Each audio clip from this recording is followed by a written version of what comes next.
नवरात्रोत्सव सगळ्या महाराष्ट्रामध्ये मोठ्या उत्साहामध्ये जल्लोषामध्ये सगळे लोक साजरा करतायत। पुण्यामध्ये देखील या ठिकाणी मुंबई ठाण्यात तर नवरात्रोत्सव जोरात असतो, पण पुण्यात देखील आपण पाहिलं नाना भानगिरे यांनी याचं आयोजन केलंय आणि आंतरराष्ट्रीय कीर्तीचे गिरीश पुष्वा म्हणून जे ड्रम वाजवणारे आहेत, ढोलक वादक जे आहेत, त्यांना त्या ठिकाणी त्यांनी निमंत्रण दिलेलं आहे। आणि पुण्यात देखील गरबा आणि दांडिया मोठ्या उत्साहामध्ये साजरा होताना आपण पाहतो। ही आपली संस्कृती आहे, ही आपली परंपरा आहे। जसं गोविंदा झाला, गणपती झाले, आता नवरात्रोत्सव आहे, पुढे दसरा दिवाळी आहे।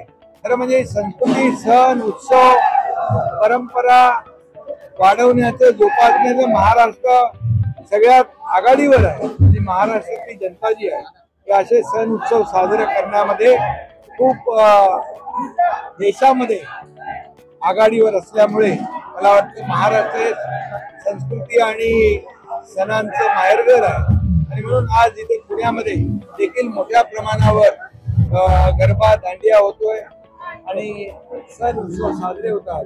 याबद्दल मी नाना भानगिरे त्यांचे सर्व सहकारी यांचं मनापासून अभिनंदन करतो आणि सर्व देवी भक्तांचं देखील मनापासून स्वागत करतो। सर, आज मुख्यमंत्री पंतप्रधान भेट घेतलेली आहे, राज्यात जी आपत्ती आलेली आहे, काय केंद्र सरकारनं खरं म्हणजे काल पण गृहमंत्री अमित शाह साहेबांना मुख्यमंत्री महोदयांनी आणि मी निवेदन दिलं की आपल्याला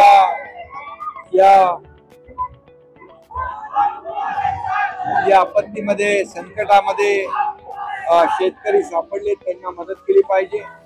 आणि आज मुख्यमंत्री स्वतः देशाचे आदरणीय लोकप्रिय प्रधानमंत्री नरेंद्र मोदी साहेबांना निवेदन महाराष्ट्राच्या वतीने दिलंय की या शेतकऱ्यांच्या, बळीराजाच्या पाठीशी उभं राहिलं पाहिजे।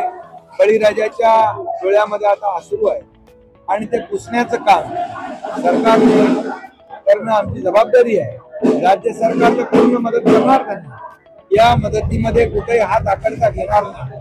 थोड्या अटी शर्ती ज्या आहेत थोड्या बाजूला ठेवायला लागल्या तरी त्या ठेवल्या जातील, अटी शर्ती शिथिल केल्या जातील, परंतु शेतकऱ्याचं झालेलं प्रचंड नुकसान जे आहे त्या नुकसान झाले, त्यामुळे शेतकऱ्यांच्या मागे राज्य सरकार उभं राहील। आणि आदरणीय प्रधानमंत्री महोदय देखील नेहमी शेतकऱ्यांच्या पाठीशी उभे राहिलेले आहेत, शेतकऱ्यांना नेहमी मदत केली आहे। शेतकरी सन्मान योजना या ठिकाणी मोदी साहेबांनी सुरू केली आणि दर वर्षाला 6,000 रुपये शेतकऱ्यांना कायमस्वरूपी देण्याचा निर्णय घेतला। तसाच निर्णय राज्य सरकारने देखील नमो शेतकरी सन्मान योजना करून घेतला। त्यामुळे नेहमी शेतकऱ्यांच्या मागे केंद्र सरकार पण उभं राहिले, प्रधानमंत्री महोदय पण उभे राहिले आणि नक्की यावेळेस देखील केंद्र सरकार देखील आणि प्रधानमंत्री मोदी साहेब उभे राहतील। सरसकट कर्जमाफीची मागणी होती, काय म्हणणं आहे, काय सांगतात? नाही, यामध्ये संकट एवढं मोठं आहे की अशा वेळेस शेतकऱ्यांना जेवढी मदत करता येईल तेवढी कमी आहे।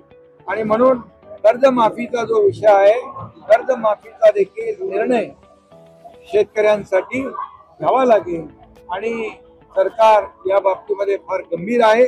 मुख्यमंत्री महोदय, मी स्वतः, अजितदादा, आम्ही सगळेजण बांधावर गेलो, मंत्री सगळे बांधावर गेले, आम्ही स्वतः डोळ्यांनी पाहिलंय शेतकऱ्याचं दुःख, शेतकऱ्याचं नुकसान।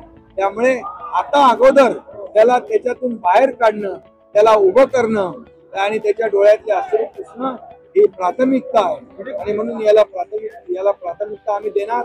आणि कर्जमाफीचा जो विषय आहे तोही निर्णय सरकार नक्की घेणार आणि शेतकऱ्याच्या मागं सरकार उभं राहणार। राज्य सरकारने एक GR काढलेला आहे, त्या GR मध्ये खूप मोठी चूक केलेली आहे। आपलं बाळासाहेब ठाकरे आपलं दवाखाना संदर्भातलं GR आहे, त्यामध्ये बाळासाहेबांचं नाव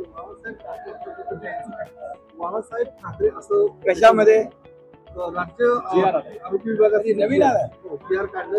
तो तर GR जुना आहे ना, जुना बाळासाहेब ठाकरे आपला दवाखाना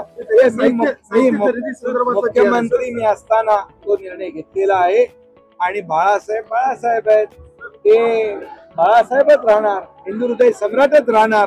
त्यामुळे काही तांत्रिक काही चूक असेल, त्रुटी असेल ती दुरुस्त. नवीन घडामोडी पाहण्यासाठी आजच आम्ही मुंबईकर 24 तासला लाईक करा, सबस्क्राईब करा आणि अपडेट रहा.